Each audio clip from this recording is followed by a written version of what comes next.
जिक्र पाकिस्तान के सबसे बड़े शहर कराची की आलमी बदतरीन दर्जाबंदी का और कराची के रिहायशी हालात पर उठने वाले संगीन सवालात का। कराची की इस बार रिहाइश के एतबार से आलमी फहरिस्त में कम तरीन दर्जाबंदी सामने आई है और आलमी जरीदे दी इकोनॉमिस्ट ने अपनी ताज़ा तरीन रिपोर्ट में कराची को दुनिया के बदतरीन काबिल रिहाइश शहरों की फहरिस्त में शामिल कर दिया है। दी इकोनॉमिस्ट इंटेलिजेंस यूनिट की सालाना रिपोर्ट के मुताबिक कराची को दुनिया भर के 173 शहरों में बदतरीन रिहायशी माहौल के एतबार से 170वें नंबर पर रखा गया है। ज़्यादा परेशान कुन बात यह है कि 2024 में कराची की रैंकिंग 169 थी, जो कि इस साल एक दर्जा तनज़ुली के साथ अब 170 हो चुकी है। ये दर्जाबंदी 5 शोबों को मद्देनज़र रखते हुए की गई है, जिनमें सेहत, सकाफत और माहौल, तालीम, बुनियादी ढांचा और इस्तेहकाम शामिल हैं। कराची को ताज़ा तरीन दर्जाबंदी के मुताबिक 100 में से सिर्फ 42.7 पॉइंट्स मिले हैं, जबकि पहले नंबर पर आने वाले शहर कोपेनहेगन को 98 पॉइंट्स के साथ दुनिया का बेहतरीन शहर करार दिया गया है। कोपेनहेगन के बाद वियना, ज्यूरिख, मेलबर्न और जेनेवा को दुनिया के दीगर बेहतरीन काबिल रिहाइश शहर करार दिया गया है। और अक्टूबर 2024 में एशियन डेवलपमेंट बैंक अपनी एक रिपोर्ट में ये खबरदार कर चुका है कि पाकिस्तान के शहरी मराकज़ बिलखुसूस कराची दिन ब दिन नाकाबिल रिहाइश बनते जा रहे हैं, जहाँ ट्रैफिक, आलूदगी, बदइंतज़ामी और तबकाती तकसीम ने बड़े मसाइल को जन्म दे दिया है। कराची आखिर क्यों इस हाल को पहुंच गया है और इस आलमी दर्जाबंदी चीख चीख कर हमें क्या बता रही है और इस हवाले से क्या इकदाम उठाने की ज़रूरत है फौरी तौर पर, गुफ्तगू करने के लिए हमारे साथ मौजूद हैं कराची में अर्बन प्लानर और कराची अर्बन लैब के कायम मकाम डायरेक्टर मोहम्मद तौहीद साहब। अस्सलाम वालेकुम तौहीद साहब। वालेकुम अस्सलाम। बहुत शुक्रिया सर, आपने वक्त निकाला। सबसे पहले तो ये बताइए कि जो ये दर्जाबंदी आई है सामने, ये ऑफ कोर्स एक फैक्टर को देख के तो नहीं बनाई गई, इसमें मुतअद्दिद फैक्टर्स शामिल हैं, लेकिन हमारा सबसे बड़ा मेट्रोपॉलिटन शहर जो मजमूई हालात इस वक्त जो तस्वीर पेश कर रहा है हमारी, वो कितनी खौफनाक है? देखिए, पहली बात तो ये जो इस वक्त कराची की रैंकिंग आई है कि ये बदतरीन शहरों में 173 में से वो चौथे जो है वो बदतरीन शहर के तौर पर सामने आया है। ये बिल्कुल भी सरप्राइजिंग नहीं है, क्योंकि पिछले 5-6 साल से हम मुस्तकिल इन्हीं चीज़ों की बात कर रहे हैं कि जिन 5 कैटेगरीज का आपने तस्करा किया, जिनकी बुनियाद पर ये पूरी रैंकिंग की गई और हर एक कैटेगरी में मुख्तलिफ इंडिकेटर इस्तेमाल किए गए। टोटल इन्होंने 30 इंडिकेटर इस्तेमाल किए हैं और हम कहते हैं ये वाक़तन वो ज़मीनी हक़ाइक़ हैं जिससे हमारे इदारे, हमारी ब्यूरोक्रेसी और जो इंतज़ामी अफराद हैं वो जो है समझ लें उनकी एक नाअहली सामने आ रही है और वो इसे मुस्तकिल नज़रअंदाज करते जा रहे हैं। जैसे अगर मैं पहली बात करूं कि एक कैटेगरी उसमें है इंफ्रास्ट्रक्चर। अच्छा, इसमें जब उन्होंने इंफ्रास्ट्रक्चर शुरू किया तो जो बुनियादी इंडिकेटर उन्होंने इस्तेमाल किए उसमें पहली चीज़ थी कि क्वालिटी ऑफ रोड नेटवर्क। आप देखें कि जा बजा सिर्फ शहर फैसल के अलावा जो है बाकी पूरे शहर में जा बजा गड्ढे आपको नजर आते हैं। रोड कारपेटिंग सालों से नहीं हुई, ठीक है ना।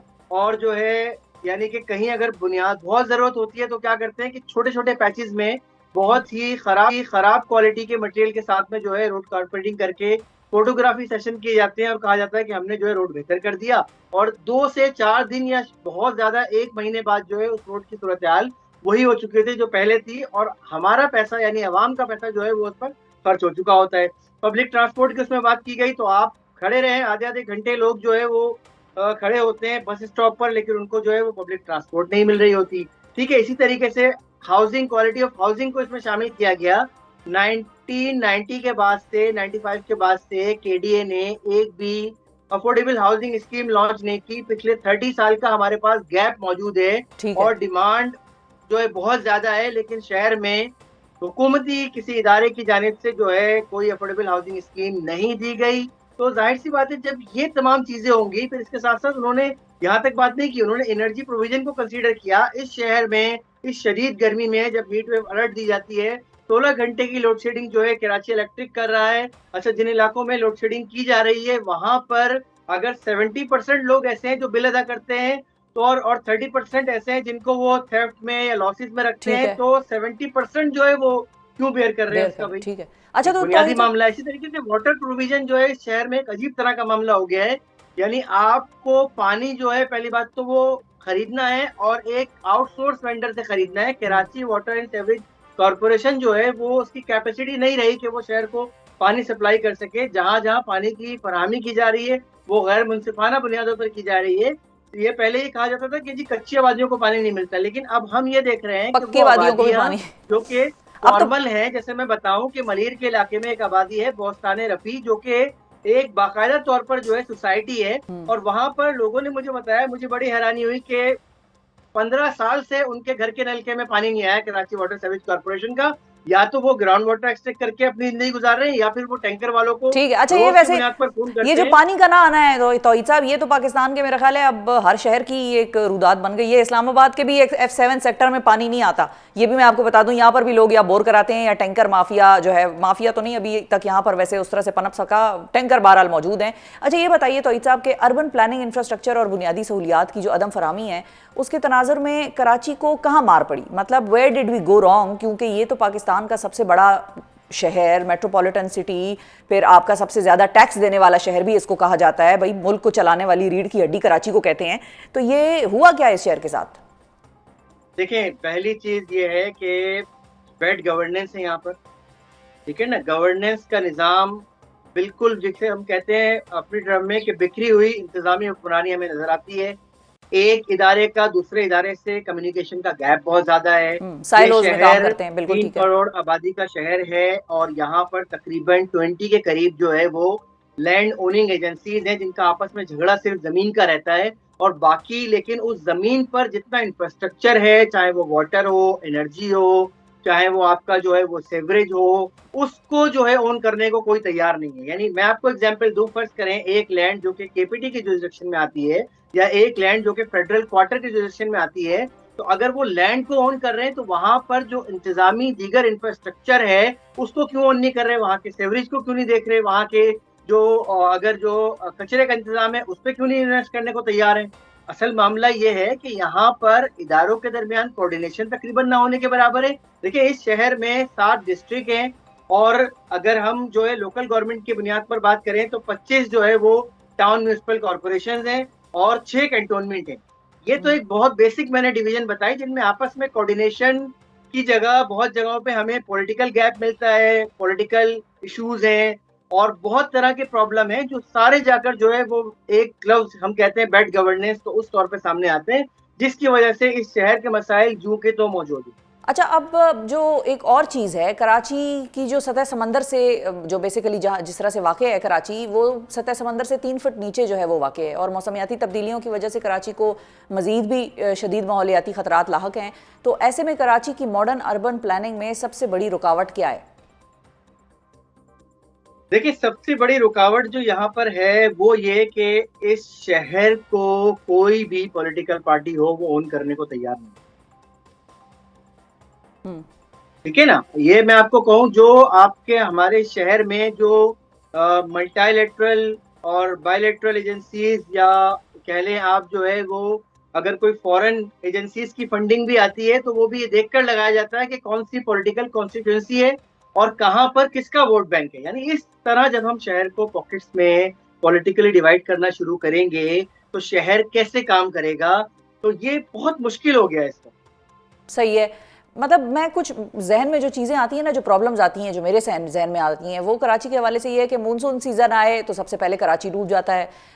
तेज़ हवाएं समुद्री चलें तो कराची के शहरियों पर साइन बोर्ड गिरने लग जाते हैं। अच्छा, रही सही कसर जो है वो शहर में डंपर्स के हाथों शहरियों की हलाकत से पूरी हो जाती है। तो अब इस सारे इशू का फिर हल क्या है? मतलब वे फॉरवर्ड है क्या? हमारा स्टार्टिंग पॉइंट होना क्या चाहिए? आगाज़ कहाँ से करें हम? देखिए, दुनिया के बड़े शहरों में जो है वो जो सिविल सोसाइटी है उनको इंगेज किया जाता है अर्बन प्लानिंग प्रोसेस में, ठीक है ना, ताकि लोग ये बता सकें कि वो कैसा शहर चाहते हैं। मैं आपको मिसाल दूं कि लोग ये चाहते हैं कि एक जो है वो पब्लिक ट्रांसपोर्ट का बस का निज़ाम हो, यानी वो अपने घर से निकलें, एक अपने बस स्टॉप पर जाएं, वहां से बस पर बैठें जो एक नॉर्मल बस है एट ग्रेड, और वो उनको उनकी जगह पर पहुंचा दे। अब हम उसकी जगह क्या कर रहे हैं कि वो एक यानी कि रूट पर जितना फाइनेंस आना है उससे 10 गुना फाइनेंस करके हम जो है बीआरटी ले आए।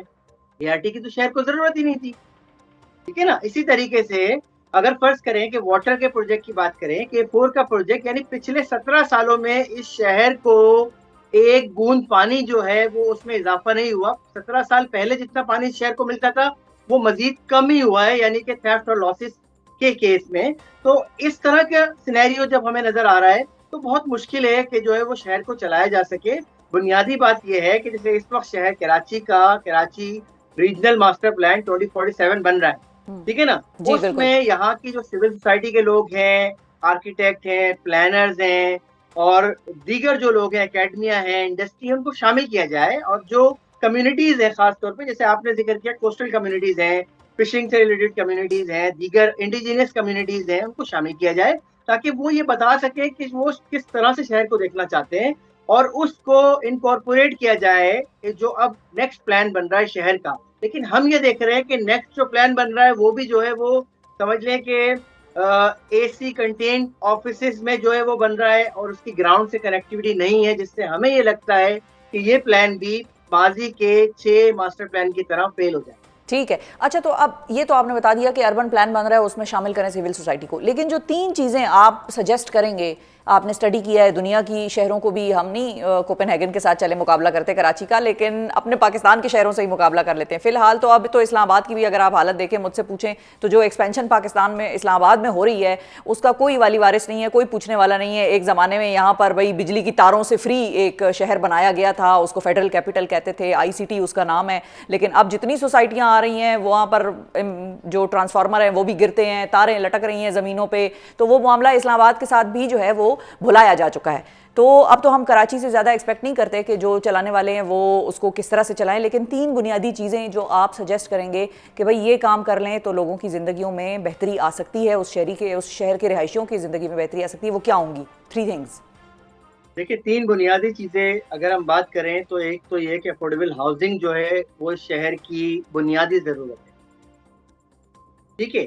दूसरा जो है वो सेफ वाटर प्रोविजन, किसी न किसी तरह जो है वो इदारे इस बात को यकीनी बनाए कि सेफ वाटर प्रोविजन हो, क्योंकि इस शहर में 50% ऑफ जो वायरल डिजीज है उसकी रीजन जो है पानी। ये खराब पानी है जो किसी न किसी जरिए से लोगों के इस्तेमाल में आ रहा है। ठीक है। ठीक है ना। तीसरी चीज, इस शहर में एक बहुत बड़ा मसला जो है वो पब्लिक ट्रांसपोर्टेशन का है, जिसकी वजह से लोग जो है सुबह से शाम तक जो है वो एक परेशानी के आलम में होते हैं। कहीं अगर किसी को जाना है या किसी को के साथ कोई टाइम कमिटमेंट की है तो वो पूरी नहीं हो सकती, सिवाय इसके कि कोई आप जो है वो 2 घंटे पहले अपने घर से निकले, भले आपका कम्यूट जो है वो आधे घंटे का हो। तो ये 3 चीजें अगर बेहतर हो जाती हैं तो हम बहुत सारी चीजों से जो है वो बेहतरी की तरफ जा सकते हैं। तो ये ठीक है। 3 बुनियादी चीजें। बहुत शुक्रिया अदा करेंगे मोहम्मद तौहीद साहब, नाजरीन हमारे साथ मौजूद थे। और अर्बन प्लानिंग की हम कराची की बात करें, लाहौर की बात करें, इस्लामाबाद की बात करें, किसी भी शहर की बात कर लें, वहाँ पर आपको गड्ढे, मैन होल और ये सारी चीज़ें, ट्रांसफार्मर लटके, तारें लटकी, ये सब सिलसिला तो हमें नज़र आता ही आता है। अब ये इसके लिए तो हमें चाहिए था कि हम कराची के लिए नेशनल इमरजेंसी लगाते, हम कराची को बेहतर बनाते, ऐसा शहर बनाते कि वो दुनिया देखती। एक ज़माने में कराची का नाम हुआ करता था दुनिया में, अब लोग जाते हैं तो वो यही कहते हैं, या वो सबसे पहले इंडेक्सेस देखते हैं और उसके बाद उनको होता है कि भाई कराची एक लिवेबल सिटी नहीं है। अब तो खैर उसकी मार्केटिंग भी इस किस्म की हो रही है।